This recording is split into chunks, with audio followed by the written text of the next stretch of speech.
I imagine if you made it through the intro, you're probably here because you're looking to build something a little bit cooler than a plastic container for your mourning gecko. If that's the case, well, this is not the place for you. Just kidding. I'll definitely be showing you guys how to build the tank that you guys saw in the intro. That way you can judge for yourself whether you like it or not. Before we hop into the actual build process itself, if you're interested in building more vivariums for your reptiles, as well as other reptile content, make sure you click subscribe and follow me on Instagram. That way you'll know when I'm posting more. If you're watching this when it comes out, Costa Rica content coming soon. Oh, that's cool.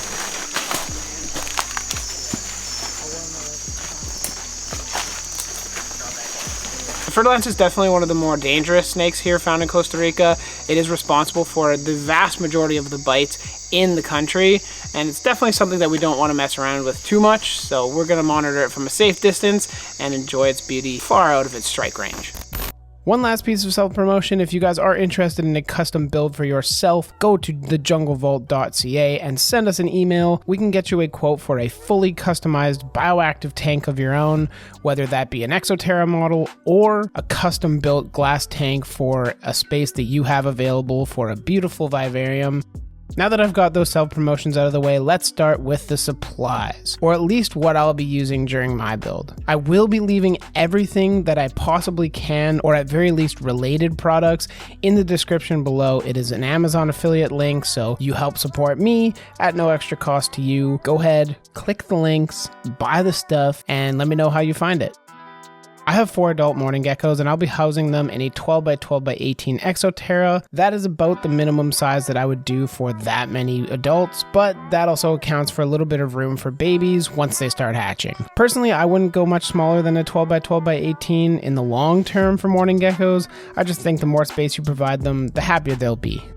Now, in terms of drainage layer, I'll be using clay balls, hydroton, leca, whatever you want to call it. It's all the same stuff, as well as a cutout window screen mesh that you can use to separate the drainage layer from the substrate layer. You can buy pre-cut ones at your local PetSmart, or I'll also leave links to the pre-cut ones, hopefully if they're on Amazon, in the description down below. If you're cutting screen of your own, you're definitely going to want to make sure that there's a little bit of excess on each side. Only about a ½ inch will do on all sides. That's just make sure you can put in substrate and it doesn't all fall down through the gap that is inevitably made if you cut it a little bit too small. Now moving on to the background, I'll be using black pond spray foam, but that is definitely not necessary. I just find the black spray foam hides imperfections a little bit better than the whites or the yellow spray foams.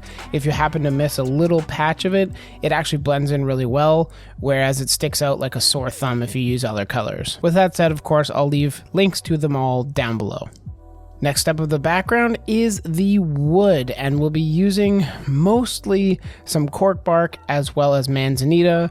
The cork bark will be integrated into the background. The manzanita will be also latched in the background, but will be more used as a hardscape piece than a background piece. Now, if you guys haven't clued into what is going on the background, this is a dry lock build, a method coined by my good buddy Troy Goldberg.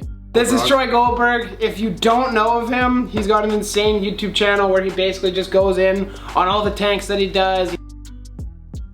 If you haven't checked out his channel, make sure you go do so. I'll leave the links down below as well as on screen right now. You guys can click that and go check out his insane builds for his dart frogs. So I guess that means if we're using the dry lock method, that dry lock is definitely the first ingredient in the, I guess, background making process. Then in order to color the dry lock, I use Quickcrete, which is a colorant, a dye. It comes in both a liquid as you see here, as well as you can buy powdered colorants. That's probably what I'm going to try and find for the future builds. Of course, if you're going to be mixing stuff, you should probably have a paint mixer, so I just have a mixing stick as well as a paintbrush in order to apply the dry lock to the background. And finally, I also have 1 bottle of green paint, which is representative of the paints that I use to make the details in the background that you'll see later on. The final portion of the build is lighting. I'll be using one of the Exoterra, I believe it's called the Forest Canopy bulbs. I did a review earlier on in the channel. I can link in the cards above for you guys to go check out if you're curious on my review of it, as well as a nanodome in order to provide some heat if the little chicas need it.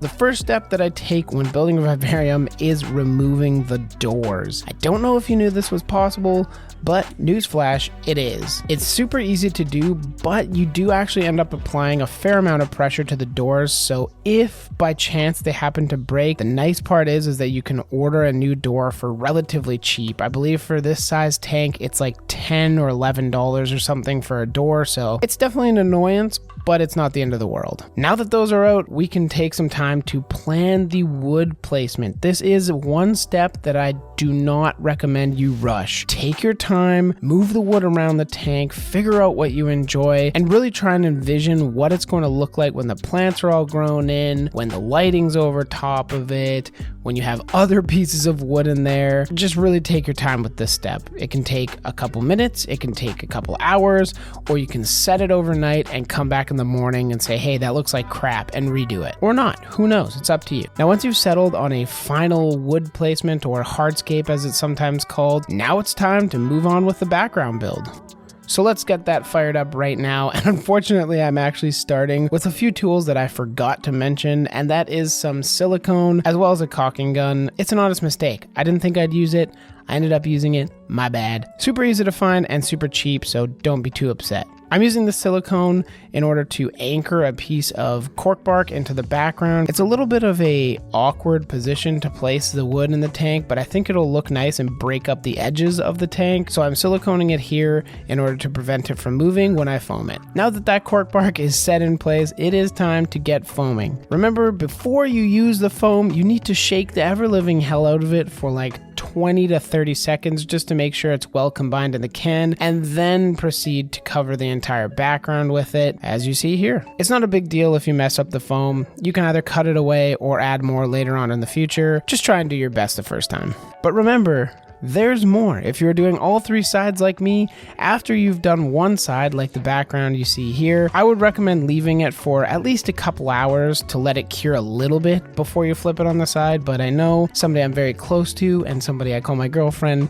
waits like 15 minutes and then flips it. So shots fired to Brie. But yeah, I would wait a couple hours just to make sure the foam has cured a little bit more, and then flip it onto the side and rinse and repeat for both the last two sides remaining. Now after letting the final side cure for over 24 hours, you're just going to want to be done with foam. You might have it on your hands, you might have it on your clothes, it really depends how messy you are, but then you're going to realize you have to carve the entire background. The goal of this exercise is to remove all the shiny surfaces left by the cured foam. This essentially is going to reduce adhesion to the dry lock or silicone, whatever method you're using. So you're going to want to make sure you carve all the surfaces in the tank. Now there are several different ways of doing this. In this video, I'm just using X-Acto knives and utility blades, but you can use Dremel tools, for instance, and a vacuum I'd recommend. You can even just use your fingers. I've even seen people use pliers just to grab the foam and rip it out. You're going to get a different look whichever method you use. If you liked the tank at the beginning, then you're definitely going to want to use just an X-Acto blade or a knife of some kind. Don't worry, I'm not going to bore you with carving the entire background. I just showed you this little tiny piece up front, but now it's all finished and it's time to set the branches in the tank. Of course, you're going to basically follow the same process. You're going to set them, foam them, carve them. I'm not going to bother showing it. That's just the process. Once you've done so, you'll end up with something that looks like this. Foam and wood in your tank. Yay! But now it's time to take this and turn it into something that is nice and pretty, and this is where the dry lock really works its magic. The dry lock process is fairly easy, but I will warn you, it is quite time consuming. I know for my first time it took quite a while to do, and it's definitely going to take you a couple hours. The nice thing about this is that you can either do it super basic and just do a couple coats, no detail work, nothing like that, or if you really want a tank that looks like mine, you're going to want to be doing a bunch of detail work after you're finished dry locking. Starting off the dry lock process, you're just going to do a thick first layer. So in order to get that first layer prepared, I use the charcoal dye, mix it with a bunch of the dry lock until I get my desired look, and then I just go straight to painting it on. It's not rocket science. You're just going to want to cover as much ground as you can, get every little nook and cranny. If you can, tape up your wood. That's probably the best bet so you're not spilling a bunch of dry lock everywhere. It just looks really sloppy in the end. Again, if this is your first tank, you probably don't care that much, so you do you.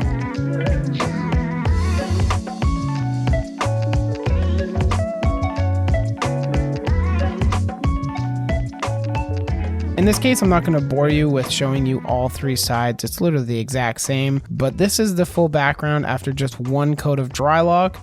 And honestly, it doesn't look too bad. In most cases, you're going to want to do 2 to 3 coats, and I ended up doing 3 coats for this tank, but it really depends on what you're housing in it and what the desired effect is. Now, after the final layer dries for at least several hours, you can finally begin the detail process, which, like I mentioned, is totally up to you if you want to invest the time in or not, but I would say it definitely makes a huge difference. You can be the judge of that if you stick around and watch to the end.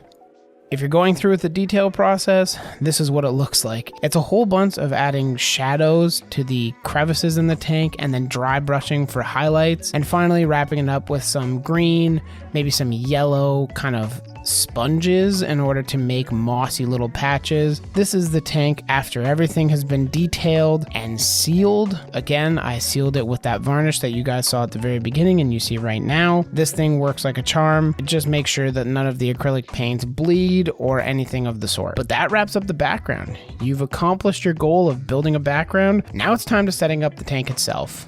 And of course, that tank starts with the drainage layer. What you're going to do is grab your leca and make sure it's been thoroughly rinsed. You want that stuff to be rinsed off, wet when you put it in the tank, and that's just going to make sure that you don't add a ton of dust into your tank. When I'm adding leca, I tend to use about 1.5 to 2 inches depending on how big of the tank is. In this case, I think I used about 1 inch. But again, it really depends on the size of the tank and how much you think you're going to be misting. If you're a really heavy mister and you like to saturate your soil, definitely add a thicker drainage layer than a thinner one. Now that you have your leca in place, it is time to install the mesh barrier. Again, you're just going to shove it in there until it fits in nicely. And once it's set in, the next step is to add substrate. In this video, I'm using a custom blend of various different ingredients. You can also use ABG, you can use a home recipe like me, whatever you want. You can go buy Arcadia soil if that's what makes you happy.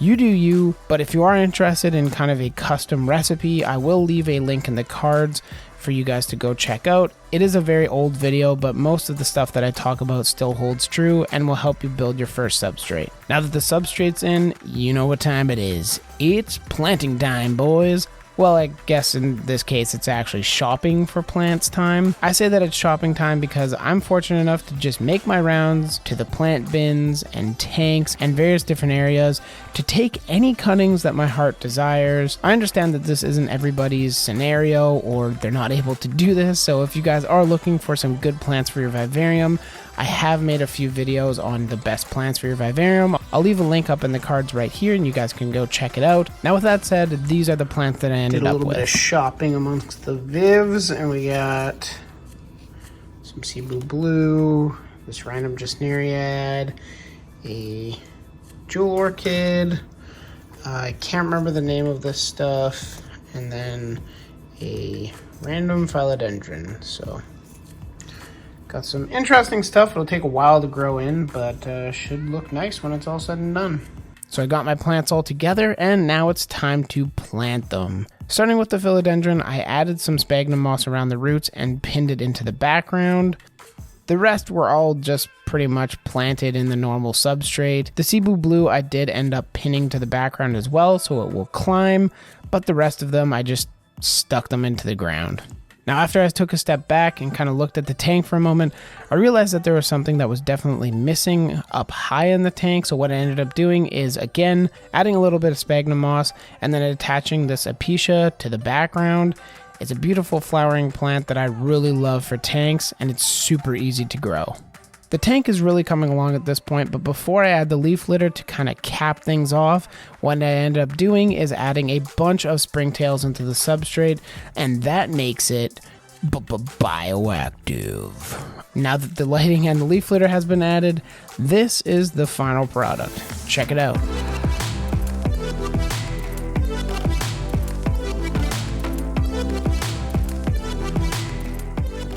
Before I add my mourning geckos, I'm going to let it mature for a month or two, just to ensure that everything's growing in. The Drylock has finished killing the plants back, and everything's now growing, and everything's just moving well and running like a well-oiled machine.